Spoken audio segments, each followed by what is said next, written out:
ओम नमः शिवाय। आज मुझसे ध्यान के बारे में किसी ने पूछा है कि ध्यान से क्या हम सफलता को प्राप्त कर सकते हैं, ध्यान हमारे जीवन में कैसे उपयोगी हो सकता है और ध्यान के द्वारा, जैसा मैं अक्सर कहता हूँ, तो किसी ने पूछा है कि वो ध्यान से क्या हम सुख, शांति, समृद्धि, ऐश्वर्य को प्राप्त कर सकते हैं, या क्या ध्यान से जो हमारे जीवन की समस्याएं हैं वो ठीक हो सकती हैं। बहुत अच्छी बात पूछी है। अगर मैं कहूँ तो ये मेरे दिल को छू गई बात, मेरे जो मन की बात है, मेरे जो जैसा मैं चाहता हूँ ये वैसा ही किसी का क्वेश्चन है। नाम इन्होंने नहीं लिखा है, लेकिन मैं आपसे ये कह दूं कि कुछ दिन पहले तक मैं ऐसा कहा करता था कि करें ध्यान पाएं समाधान। ध्यान है आपके जीवन की सभी समस्याओं का समाधान। और मैंने ऐसा ही अनुभव किया जीवन में।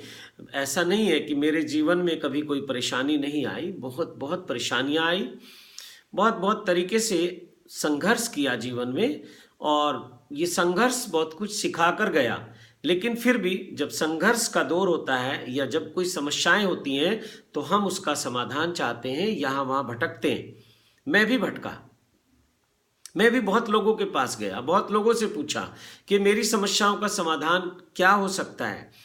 सबने कुछ कुछ बताया, लेकिन सब लोग हमारा फायदा उठाना चाहते हैं। जब हम कहते हैं कि हम किसी समस्या में हैं तो वो कहते हैं कि समाधान हम कर सकते हैं, लेकिन ऐसा नहीं है।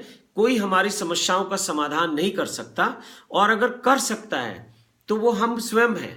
अगर कोई हमारी समस्याओं का समाधान कर सकता है वो हम स्वयं कर सकते हैं, क्योंकि अपनी समस्याओं को जितने अच्छे तरीके से हम समझ सकते हैं कोई दूसरा नहीं समझ सकता। और जब हम किसी को समस्या समझाने जाते हैं तो हम जैसे ही उसको अपनी बात शुरू करते हैं बताना, वो कहता है बस बस बस मैं समझ गया। और हम कहते हैं नहीं नहीं, आप समझे ही नहीं। सामने वाला उत्तर भी दे देता है, हमारी समस्या का समाधान भी बता देता है, लेकिन फिर भी हम कहते हैं नहीं, आप अभी मेरी बात ही नहीं समझे। अब जिन लोगों के पास हम जा रहे हैं समस्याओं के लिए, समाधान के लिए, वो हमारी बात ही नहीं समझ पा रहे। अभी हमें यही संतोष नहीं हुआ कि वो हमारी बात नहीं समझे और वो आंसर देना शुरू कर देते हैं, वो हमें समाधान बताना शुरू कर देते हैं, वो उपाय बताना शुरू कर देते हैं। तो मैंने अपने जीवन में ये अनुभव किया कि सबसे अच्छा जो समाधान है हमारी समस्याओं का, वो हमारे पास हो सकता है, क्योंकि हम अपने आप को एनालाइज कर सकते हैं, दूसरा कोई नहीं कर सकता। और अगर हम थोड़ा सा भी चिंतन करें, मनन करें, या हम थोड़ा सा अपनी समस्याओं पे फोकस करें तो हम उनको बहुत अच्छे से देख सकते हैं कि कहाँ हमारे जीवन की वो समस्या है जिसके कारण मैं परेशान हूँ, जिसके कारण मैं दुखी हूँ। तो ऐसे बहुत सारे कारण हैं। तो जो पूछा है कि क्या ध्यान से समस्याओं का समाधान हो सकता है, मैं कहता हूँ निश्चित हो सकता है। और मेरा तो ये स्लोगन था, मैं तो कहता था कि करें ध्यान पाएं समाधान, ध्यान है आपकी सभी समस्याओं का समाधान। लेकिन हुआ क्या, मैंने कहा कि करें ध्यान पाएं समाधान, तो ध्यान तो किसी ने किया नहीं, और समाधान पाने के लिए मेरे पास ऐसे लोगों की बहुत भीड़ आने लगी।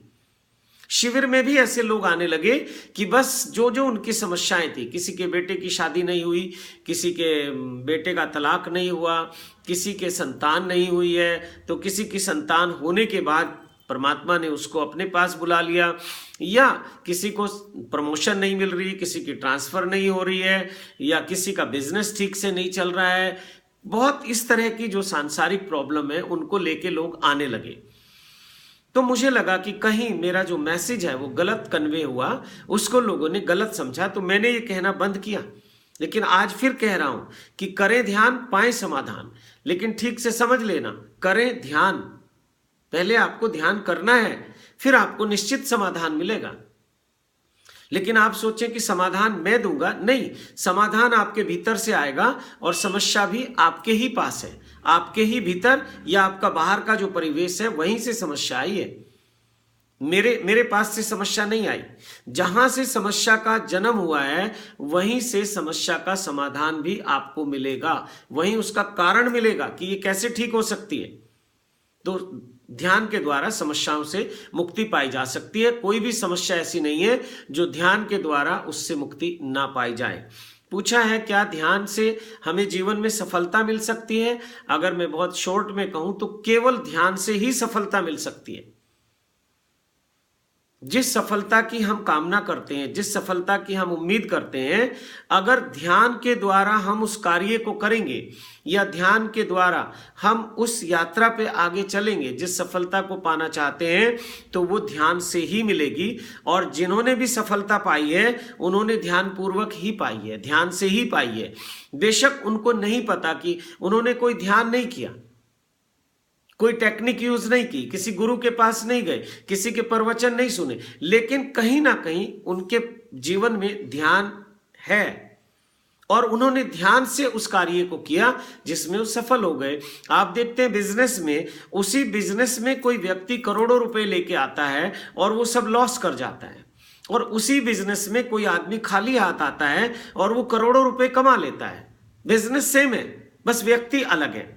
तो एक व्यक्ति अपने कार्य को ध्यान से कर रहा है और दूसरा व्यक्ति अपने कार्य को ध्यान से नहीं कर रहा है।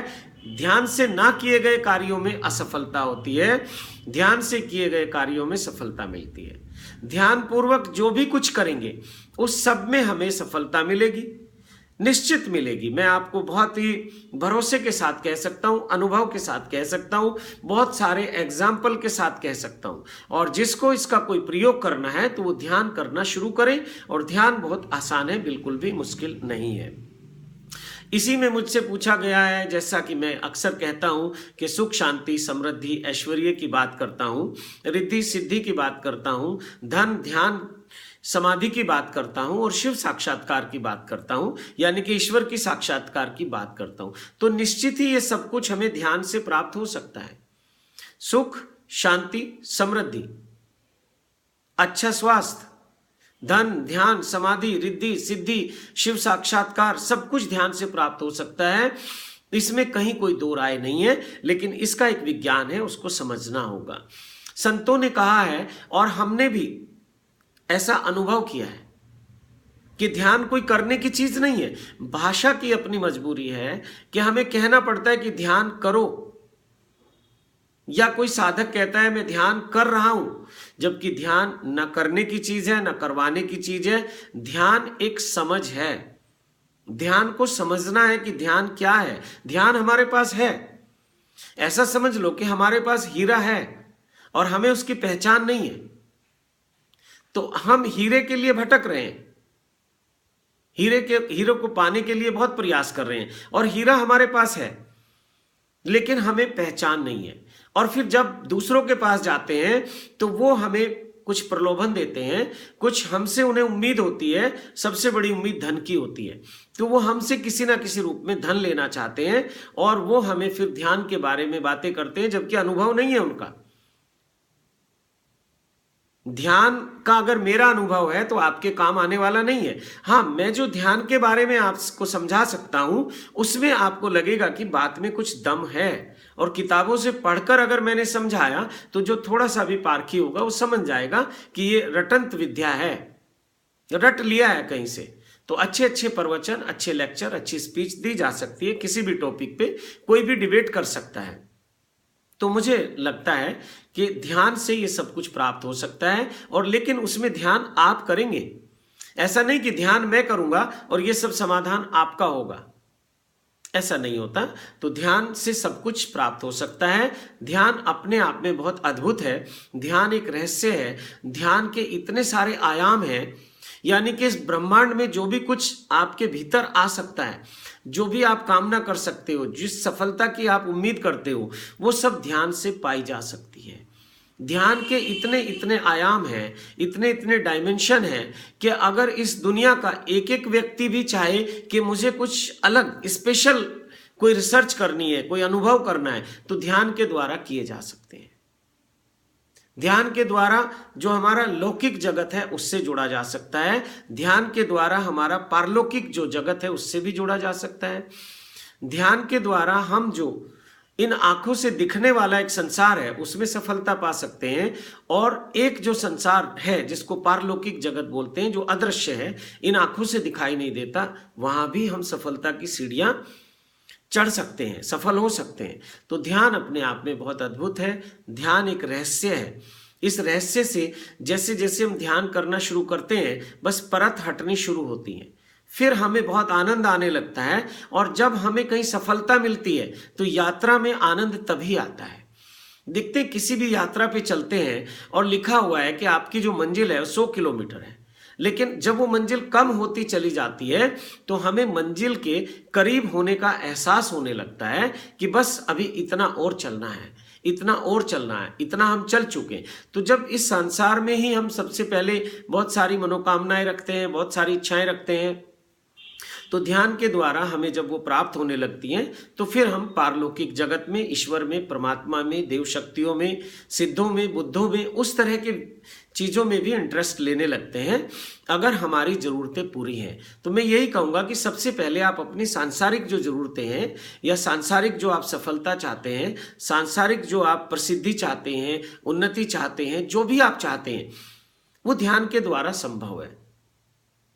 और बिना ध्यान के किसी को मिला नहीं। जिन लोगों को मिला है उनको भी ध्यान से मिला है। बेशक उनसे पूछोगे तो वो कहेंगे कि ध्यान के बारे में हमें कुछ पता नहीं है, लेकिन मैं आपको बता दूं कि ध्यान रूपी जो हीरा है वो हम लेकर ही पैदा होते हैं। लेकिन धीरे धीरे हमारा परिवार, हमारे आसपास का परिवेश, हमारा जो शिक्षा का माध्यम है, स्कूल कॉलेज, हमें उस ध्यान से हटा देते हैं। और ये बात भी ठीक है, अगर कोई बच्चा बचपन से ध्यान में ही रहेगा तो वो इस संसार के काम का नहीं है। इस संसार में फिर वो सफलता नहीं पा सकता। जो बाहर का संसार है वो फिर बचपन से ही उस मार्ग पे चला जाएगा, ये संसार उसके लिए व्यर्थ है। लेकिन हम आए हैं, शरीर धारण किया है, तो यहाँ का भी अपना एक अनुभव है, इस शरीर के साथ जीने का भी एक अनुभव है, मन के साथ जीने का भी एक अनुभव है, और फिर हम आत्मिक तल पे जाते हैं तो ये सारे अनुभव हमारे पास होते हैं। तो हम बहुत ही सेटिस्फेक्शन के साथ, बहुत संतोष के साथ और बहुत एक विनिंग फीलिंग में हम वहां जाते हैं, जिसको हम संन्यास कहते हैं, अध्यात्म कहते हैं, या हम साधना का मार्ग कहते हैं। तो फिर हमें आनंद आता है। वरना हम कहीं ना कहीं पीछे जो हमारा पास्ट है, मान लिया हमने शरीर को नहीं जिया तो फिर कहीं ना कहीं वो इच्छाएं हमें खींचती हैं। हमने मन को नहीं जिया तो मन की इच्छाएं भी फिर हमें वापस खींचती हैं। और हमें जाना आगे है तो कोई पीछे से हमें खींच रहा है और हम आगे की तरफ जाना चाह रहे हैं। तो ये एक संघर्ष चलता है जीवन में, बहुत साधु संतों के जीवन में है। जब समय था तो उन्हें बड़ा जुनून था कि हम तो साधु हैं, सन्यासी हैं, और वो संसार में नहीं गए। और अब वो चाहते हैं तो अब वो बहुत देर हो चुकी है, तो ना तो वो संसार में ही रह पाए और ना वो सन्यास में रह पाए। देखने में लगता है कि वो सन्यासी हैं, ऐसे बहुत सारे संसारी लोग हैं, गृहस्थ लोग हैं, जो गृहस्थ में रहते रहते उन्होंने बहुत कुछ उपलब्ध किया।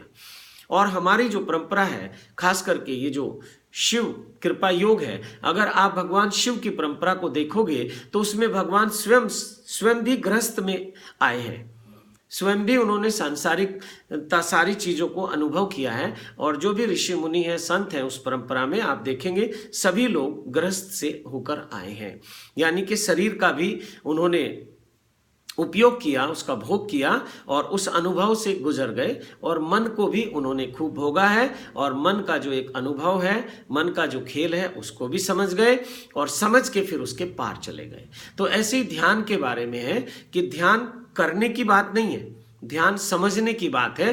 फिर ध्यान अपने आप होने लगता है। क्रियाएं तो हम कर ही रहे हैं, कर्म के बिना तो हम रह नहीं सकते, कुछ ना कुछ कर्म तो हमें करना है। अगर हमें समझ आ जाए तो वो जो हमारी क्रियाएं हैं, वो जो हमारा कर्म है, वही हमारा ध्यान बन सकता है। अलग से ध्यान की कुछ विधियां करने की आवश्यकता नहीं है। हाँ, वो उपयोगी है, विधियां उपयोगी है। जब हम नहीं कर पाते, नहीं समझ पाते, तो फिर अनुभव से प्रैक्टिकल फिर कुछ क्रियाएं कराते हैं शरीर के तल पे, मन के तल पे, और फिर अचानक एकदम से झटके से हम ध्यान में प्रवेश हो जाते हैं। तो वो भी एक तरीका है ध्यान को जानने का, अनुभव करने का। लेकिन किसी अच्छे मास्टर के सानिध्य में रह के हमें ध्यान के प्रयोग करने चाहिए। समझ हमारी अपनी है। अगर हमने ध्यान को समझ लिया, समझाने वाले ने समझा दिया और हमने समझ लिया, तो फिर हमारा हर कार्य ध्यान बनेगा। और जो भी हमें सुख शांति समृद्धि चाहिए प्राप्त होगी, जो भी हमें धन ध्यान समाधि की एक हमारी इच्छा है वो भी पूरी होगी। साक्षात्कार की हमारी इच्छा है वो भी पूरी होगी, और संसार में हम सफलता चाहते हैं वो भी मिलेगी, और जहाँ जहाँ हम जो भी चाहेंगे वो सब कुछ प्राप्त होगा। तो मैं आप